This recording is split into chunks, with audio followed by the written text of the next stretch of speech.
शिवरात्रि महापर्व, महाशिवरात्रि का ये पावन पर्व, सारा संसार भोले बाबा को जलाभिषेक कर रहा है।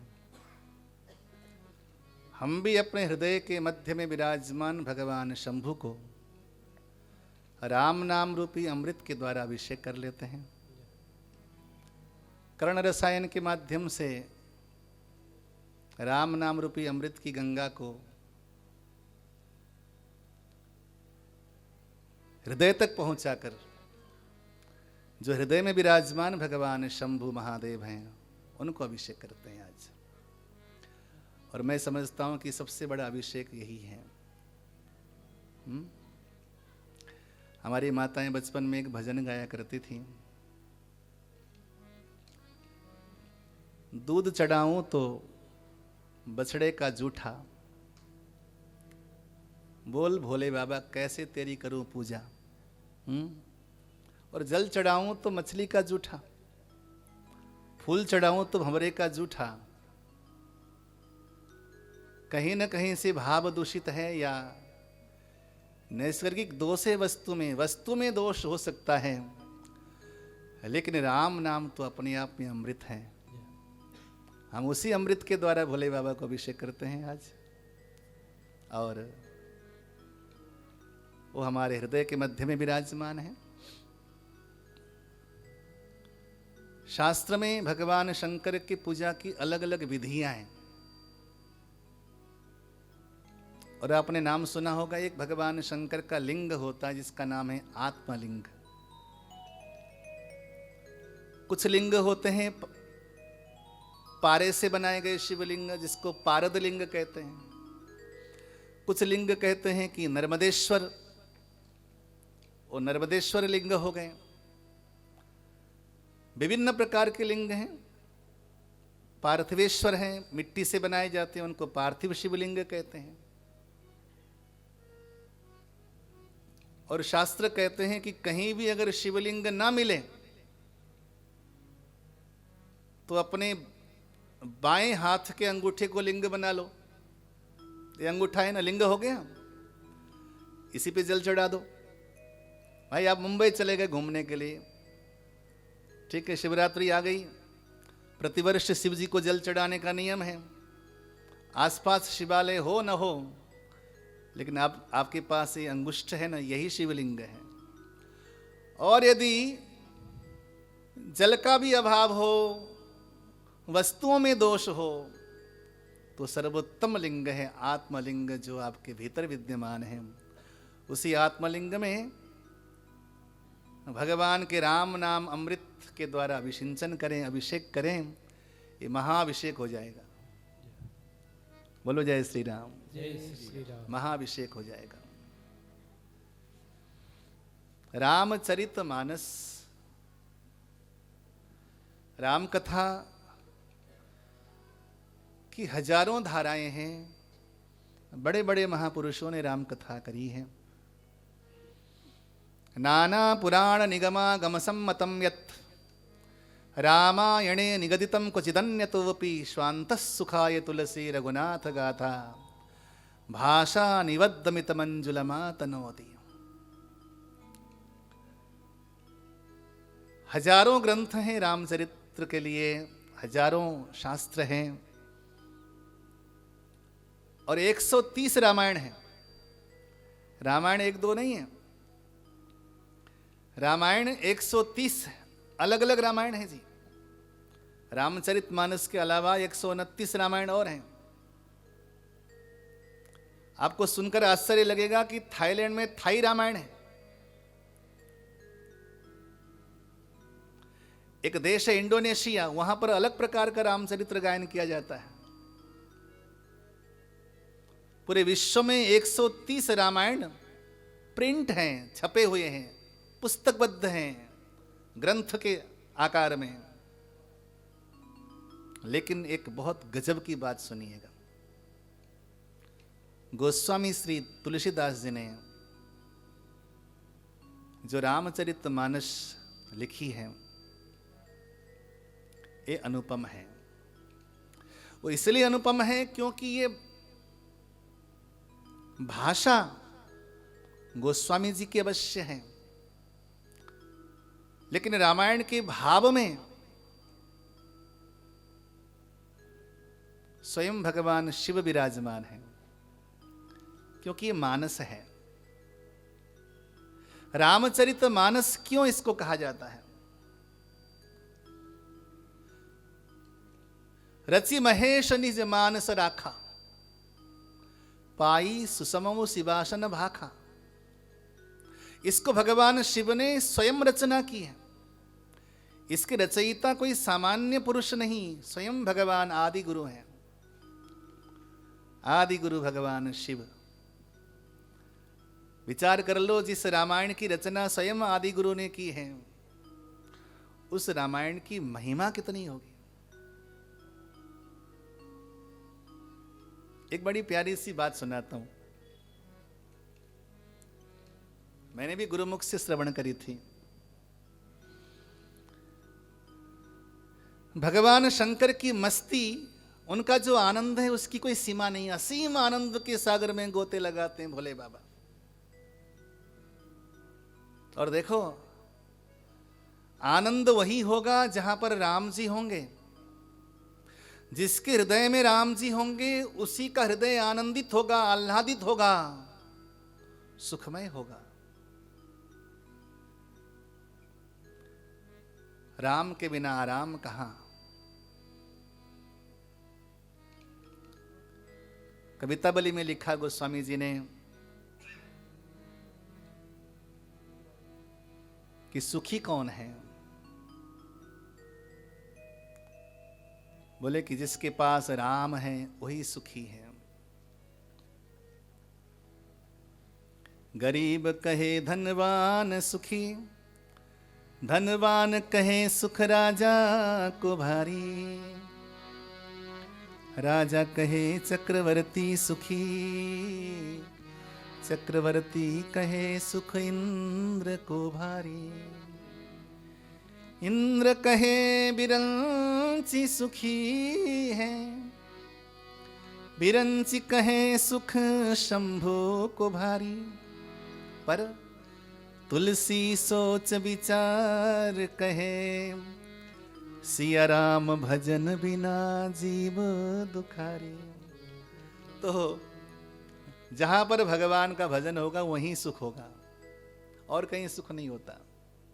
ठीक है, अल्पकाल के लिए आ गया, पैसे नहीं थे, पैसे आ गए, उसका सुख कब तक के लिए?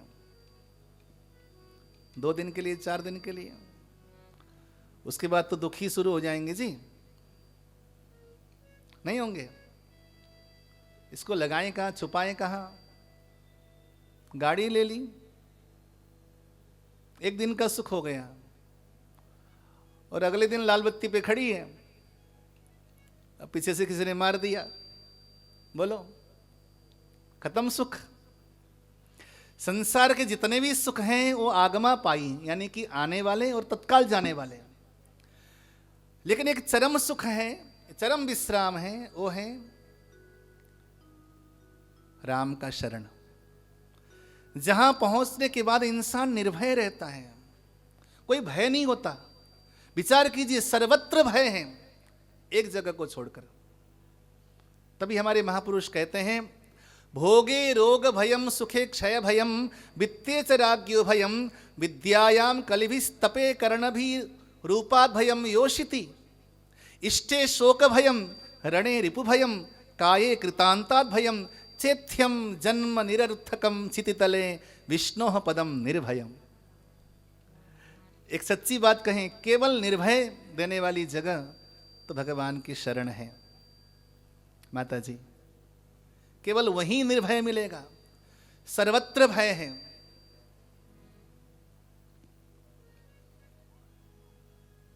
भोग के साधन हैं तो डर लगा रहता है कि ज्यादा रसगुल्ला खाऊंगा शुगर बढ़ जाएगा। भोग तो है, लेकिन डर साथ में है कि नहीं, जरा बताओ।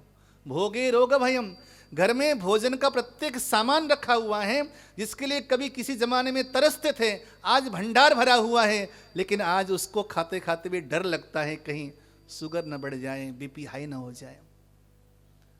तो उसके साथ भय है कि नहीं? तो भोगों के साथ भय है।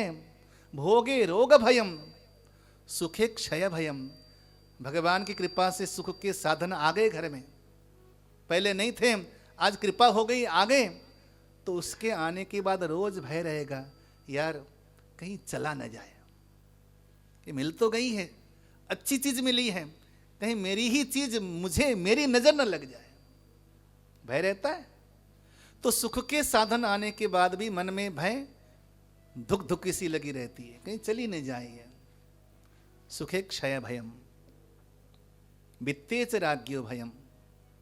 पैसा आ गया, टैक्स का भय है, छापा मारे जाने का भय, वित्ते च राज्ञो भयम। विद्यायाम कली भी ज्यादा अगर पढ़ लिया तो झगड़े होने का भय, क्योंकि अगर अधिक पढ़ लिया तो सामने वाला कोई पढ़ा लिखा बंदा आ गया, उसके साथ तू मैं हो ही जाएगी। तू नहीं जानता, मैं जानता हूं, तू क्या जानता है। तो थोड़ी बहुत सीख ली तो झगड़े का भय है।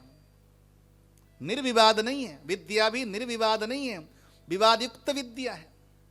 हर प्रकार की विद्या में विवाद है। विद्यायाम कलिविस तपे करण भी। और मैं कहता हूं तपस्या ही कर ली, तपस्या करने के बाद भी भय है। मैं बड़ा तपस्वी हूं, अभिमान आ जाएगा, घमंड आएगा, अहंकार आएगा। नारद जी के साथ क्या हुआ, यही तो हुआ। तो तपस्या का भय हुआ, तपस्या का अभिमान हुआ, तो बंदर बनना पड़ा। जब कोई इंसान बहुत ज्यादा साधन जुटा लेता है या साधना जुटा लेता है, उसका अभिमान का भय होता है। तो तपस्या का भी भय है। नारद जी को, एक अच्छे खासे ऋषि को, बंदर बनना पड़ा। तपे कर्ण भी रूपाद भयम योषिति। भगवान ने बहुत सुंदरता दे दी तो झुर्रियां आने का भय है, बुढ़ापा आने का भय है। कितने ही बाल काले कर लो, कितने ही दांतों को चेंज कर लो, कितनी उठा पटकी कर लो, बुढ़ापा तो आएगा ही आएगा। बोलो जय श्री राम। इसका भय है, निरंतर भय लगा रहता है। रोज आईने के सामने जा रहे हैं और लिप पोत कर रहे हैं, कुछ असर नहीं होता। क्यों? एक बार धो लिया, वही पुराना। तो रूपा भयम योषिति, इष्टे शोक भयम। प्रियजन अगर कोई मिल गया तो अजर अमर तो दुनिया में कोई है नहीं भाई। पुत्र मिल गया, संतति मिल गई, अमरता भगवान ने किसी को नहीं दी, तो उनके बिछड़ जाने का भय है। इसलिए मेरे भाई बंधुओं, सर्वत्र भय है। एक जगह ऐसी है जहां पर निर्भयता है। विष्णोः पदम निर्भयम। मेरे राम जी के चरणों में यदि आपने आश्रय ले लिया, वहां कोई भय नहीं। वहां तो संसार का सारा भय समाप्त हो जाता है और वहां जाकर के इंसान निर्भयता को प्राप्त करता है। अब मैं राम जी का हूं, अब मेरे पास जो कुछ भी है वो राम जी का है। सबसे बड़ी बात, इसको नोट करके ले जाइएगा जीवन में। अगर आप संसार की किसी वस्तु को, किसी व्यक्ति को अपना ही मानकर चलोगे तो उसके नुकसान होने पर आपका अपना नुकसान है। लेकिन अगर वो चीज राम जी की है, हाँ, राम जी का खेत, हाँ, राम जी का धान, राम जी की चिड़ैया, और खा ले चिड़ैया भर भर पेट, हाँ, राम जी की चिड़ैया, राम जी का खेत, और खा ले चिड़ैया भर भर, क्या जाएगा आपका। सबसे बड़ी बात है कि जब हम ममता जोड़ लेते हैं संसार के साथ तो हमें डर लगा रहता है, भय लगा रहता है। हमारे गुरुजी कहा करते थे, मालिक मत बनो, मुनीम बनो, मुनीम। मालिक तो राम जी हैं, तो मुनीम बन जाओ। मालिक इतना ही खर्चा करवा ले, मुनीम को कोई टेंशन नहीं होता ना। उसे क्या मतलब, मालिक ने कहा है तो मुनीम ने दे दिया, खर्चा कर दिया, और नुकसान हुआ भी तो मुनीम का थोड़ी हुआ। मालिक का हुआ। दुनिया का मालिक तो केवल एक ही है, संसार का मालिक तो केवल एक ही है। दुनिया के मालिक को भगवान कहते हैं और संकट के साथी को हनुमान कहते हैं। भजन हम गाते तो हैं, भीतर से इसको तैयार करो अपने आप को। तो रामायण, रामचरित मानस, ये मानस क्यों है? भगवान शिव ने इसको अपने मन में रखा है। तो शिव जी की मस्ती अपरिमित है, अपार आनंद में मग्न है, आनंद के सागर में निमग्न रहते हैं, गोते लगाते हैं। तो शिव जी की मस्ती को देखकर देवताओं को डहा हो गया। डहा समझते हैं ना? ईर्ष्या हो गई, जलन हो गया। भोले बाबा के पास है तो कुछ नहीं, पहनने के लिए मृग की छाला है और भीख मांगने के लिए खप्पर का कटोरा, गले में नागों का हार, न ठौर न ठिकाना। लेकिन इनकी मस्ती तो देखो, ऐसे मस्त होकर घूमते मानो कि दुनिया भर का खजाना इनके पास हो। और है भी मेरे भोले बाबा के पास खजाना। उसके खजाने को इन लौकिक दृष्टि से इंसान नहीं देख सकता। भोले बाबा के पास जो खजाना है दुनिया में किसी कुबेर के पास नहीं है। एक संत कहा करते हैं, चुटकी भभूति में है खजाना कुबेर का। भोले बाबा की एक चुटकी भर भभूति में कुबेर के खजाने गड़े हुए हैं। तो देवताओं ने और मानवों ने और राक्षसों ने, तीन जाति है ना, देवता, राक्षस और मानव, इन तीनों को डहा हो गई। तो बाबा के पास गए, बोले बाबा पहली बात तो ये बताओ कि तुम्हारी मस्ती का राज क्या है? तो भोले बाबा ने कहा कि मेरी मस्ती का राज ये है बच्चों कि मेरे पास राम कथा है। क्या है? राम कथा है। जो जीवन में राम कथा को समझेगा उसके जीवन में केवल और केवल मस्ती आएगी। और ये सबसे बड़ी दौलत है, ये किसी बाजार में नहीं मिलती। बाबा अपने आनंद का राज बताओ। बाबा ने कहा कि मेरी आनंद का राज ये है कि मेरे पास राम कथा है, राम नाम है। और कितना है पता है? शतकोटि संहिता। शतकोटि संहिता यानी कि 100 करोड़ भगवान शिव के पास रामायण है। 1 अरब श्लोक वाला रामायण जिसका नाम है महारामायण, जिसकी रचना स्वयं भगवान शिव ने की। लेकिन शिव जी का एक नाम है अबधर दानी, आशुतोष।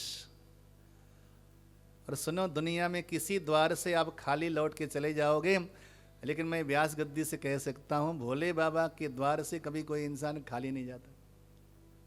ये पक्का मान के चलना, एकदम दृढ़ता से बांध लेना इस बात को। यदि आप कल्याण चाहते हो, भोले बाबा की शरण में जाना। ठीक है, भगवान तो भगवान के अनेकों रूप हैं, सभी उदार हैं, परम उदार हैं, लेकिन भगवान शिव का नाम तो उदार शिरोमणि है। वहां जाकर तो इंसान भर भर के लाता है। ऐसा दाता है भोले बाबा। तो तीनों से कहा ठीक है, तुम मेरे आनंद का राज जान गए। तो तीनों ने कहा हमें वो राम कथा दीजिए। तो तीनों मांगने के लिए आए हैं। तो भोले बाबा ने कहा ठीक है, मेरे पास 100 करोड़ है ना, तुम ये तीनों बांट लो आपस में बराबर।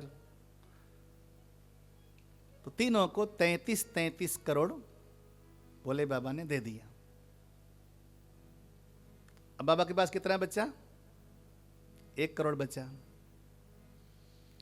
लेकिन जो राम कथा लेकर गए उनके आनंद का तो कोई अता पता नहीं है। लेकिन भोले बाबा के पास वही आनंद है वही मत्त मलंग होकर झूमते हैं। तो तीनों को लगता है कि बाबा सार सार अपने पास रख चुके, हमें छिलका छिलका दे दिया। बड़े चतुर हैं बाबा।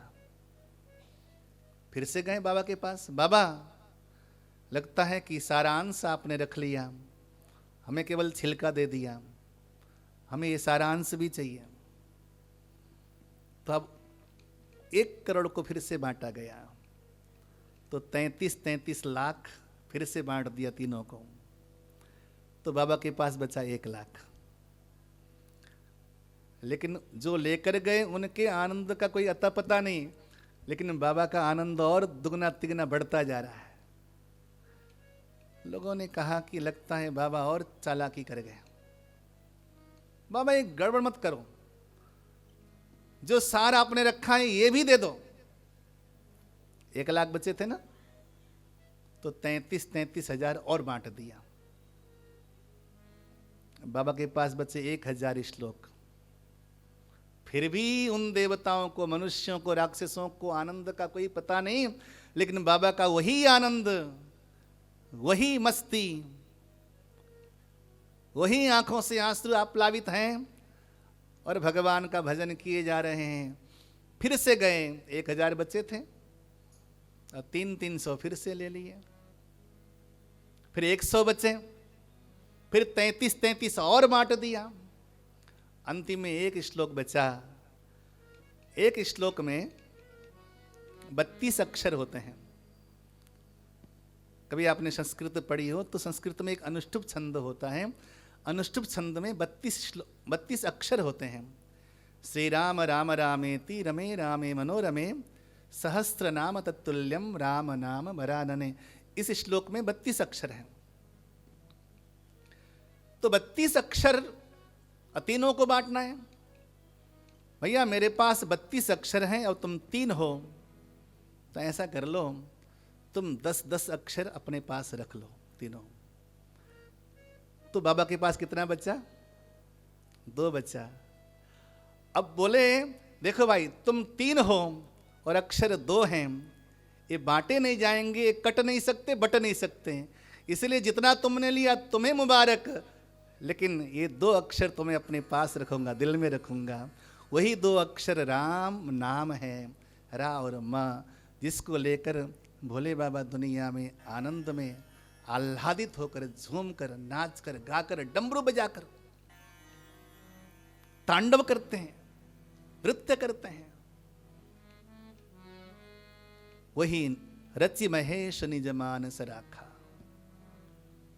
समय पाकर भगवान शिव ने वो जो मानस है, भोले बाबा के पास जो मानस था, मन में जो राम कथा थी, वो समय पाकर माँ पार्वती के प्रति कहा। उसी को गोस्वामी जी ने रामचरितमानस के रूप में संक्षिप्त किया। यह है। अब इसमें बालकांड है। बालकांड में सबसे पहले वंदन है। शास्त्रों ने बालकांड को भगवान के सुंदर चरण की उपमा दी है। भगवान गणेश की वंदना है, गौरी गणेश की वंदना, सरस्वती माँ के साथ वंदना है इसकी। वर्णानाम अर्थ संघानाम रसानाम छंदसामपि मंगलानां च कर्तारो वंदे वाणी विनायकौ।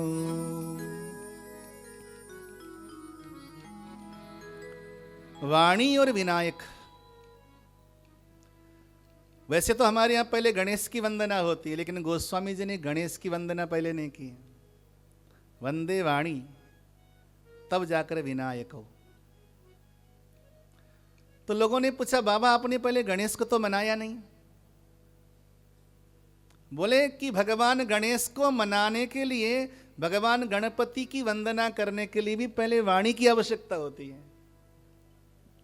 तो वाणी की देवी माँ सरस्वती को वंदना करके मैं उनसे प्रार्थना करता हूं कि मैं भगवान गणेश को मना सकूं। जो शब्द है, शब्द का जो अर्थ है, शब्द के भीतर ही छुपा हुआ जो शब्द का अर्थ है, उसमें कोई भेद नहीं होता।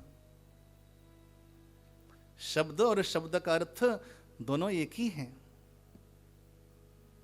जैसे पानी शब्द है, और पानी का अर्थ क्या है? पानी। जैसे शब्द और अर्थ में कोई भेद नहीं होता, उसी प्रकार वाणी और विनायक में कोई अंतर नहीं है। कोई ये समझे कि भगवान की वंदना पहले करना चाहिए, गणपति की, सरस्वती की वंदना बाद में होनी चाहिए, ऐसा समझे, इसलिए गोस्वामी जी ने कहा कि भगवान गणेश की वंदना करने के लिए भी पहले वाणी की साधना जरूरी है। आपकी वाणी है तो भगवान विनायक की वंदना हो सकती है। इसलिए हे वाणी की देवी माँ सरस्वती, आप हमें ऐसी शक्ति दीजिए कि हम विनायक भगवान गणेश की वंदना करें। भगवान गणपति की वंदना हुई। उसके बाद भगवान शंकर पार्वती की बड़ी प्यारी सी वंदना की यहाँ पर, और गुरु जी की वंदना की। श्री सीताराम जी के नाम रूपी पुण्यमयी अरण्य में विचरण करने वाले कवीश्वर और कपीश्वर। कवीश्वर कौन है? बोले श्री महर्षि वाल्मीकि जी, आदि कवि वाल्मीकि जी और हनुमान जी को वंदना किया। और भगवान की जो आह्लादिनी शक्ति है, आनंदमयी शक्ति है, जो महामाया है, माँ सीता को वंदन किया। और भगवान श्री राम जी की वंदना बहुत सुंदर भाव में किया। यन माया वसवर्ति विश्वमखिलम ब्रह्मादिदेवासुरा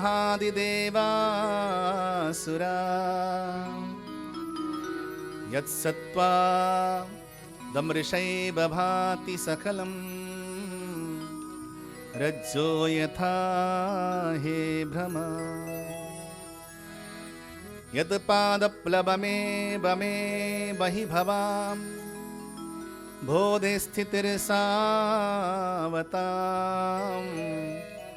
वंदेहम तमशेष कारण परम रामाख्यमीशं हरि।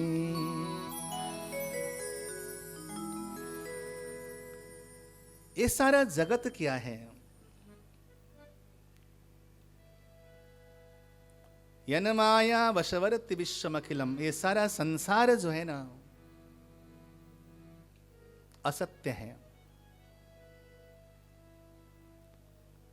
सारा संसार असत्य है, लेकिन सत्य जैसा प्रतिभासित होता है। हम जो कुछ भी देख रहे हैं ना, ये सारा संसार असत्य इसलिए है क्योंकि ये संसार एक जैसा नहीं रहता। आज जैसा है कल वैसा नहीं रहेगा। बोलो रहेगा? हम आज से 10 साल पहले जैसे थे आज हैं क्या? कल रहेंगे क्या? कुछ पता नहीं।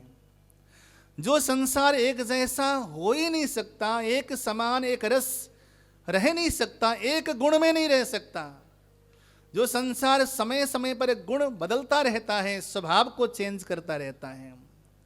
आप यूं समझिए कि संसार असत्य कैसा है? बोले रज्जो यथा है भ्रम। जैसे रात्रि के समय में आप कहीं जा रहे हो, रास्ते में कोई रस्सी पड़ी हो और उस रस्सी को आप समझें कि ये तो सांप है, लेकिन प्रातःकाल होगा, सूर्य उदय होगा, जब आप देखेंगे प्रकाश में, भाई ये सांप तो था नहीं, ये तो रस्सी थी। जब उदय होगा, भीतर ज्ञान जगेगा, तो ज्ञान के जगने के बाद ही ये जानकारी होगी कि यह संसार तो वास्तव में असत्य ही था। लेकिन जब तक ज्ञान नहीं जगता तब तक ये सारा संसार सत्य ही लगता है। बोलो जय श्री राम। सबको सत्य लगता है, ये सब मेरे अपने हैं। लेकिन जैसे जैसे ज्ञान बढ़ता है, ज्ञान बढ़ते बढ़ते अपने आप ही भीतर से जब मोह समाप्त हो जाता है, जब माया के बंधन टूट जाते हैं, ज्ञान का सूर्य उदय हो जाता है, तब लगता है कि नहीं, ये तो रस्सी थी, सांप नहीं था। अभी नहीं लगेगा। संसार के माया में वशीभूत प्राणियों के सामने ये बात कह दें कि ये झूठा है, बोलेंगे पंडित जी आप कैसी बातें कर रहे हो, ये सच ही तो है, देखो बाहर सारा संसार कितना सुंदर है, कहां असत्य है, सब सत्य ही है। जब तक आप जगेंगे नहीं तब तक संसार की सत्यता का भास नहीं होगा। इसीलिए कई बार लगता है कि ज्ञान की बातें हर किसी को समझ में इसलिए नहीं आती हैं क्योंकि ज्ञान की धरातल में कोई जाना नहीं चाहता। लौकिक आंखों से दुनिया को देखते हैं, तो दुनिया को यदि लौकिक नजर से देखोगे तो दुनिया तो सत्य ही लगेगी। भाई ये मेरी पत्नी है, ये मेरा भाई है, मेरे बंधु कुटुंबी, ये मेरा परिवार, मेरे दोस्त, क्योंकि आपके पास दृष्टि ही वो है। ज्ञान की दृष्टि खुल जाने के बाद ही सत्य और असत्य का बोध होता है। ऐसे भगवान को हम वंदन करते हैं जिनकी माया से मोहित है सारा संसार, असत्य होते हुए भी सत्यवत प्रतीत होता है।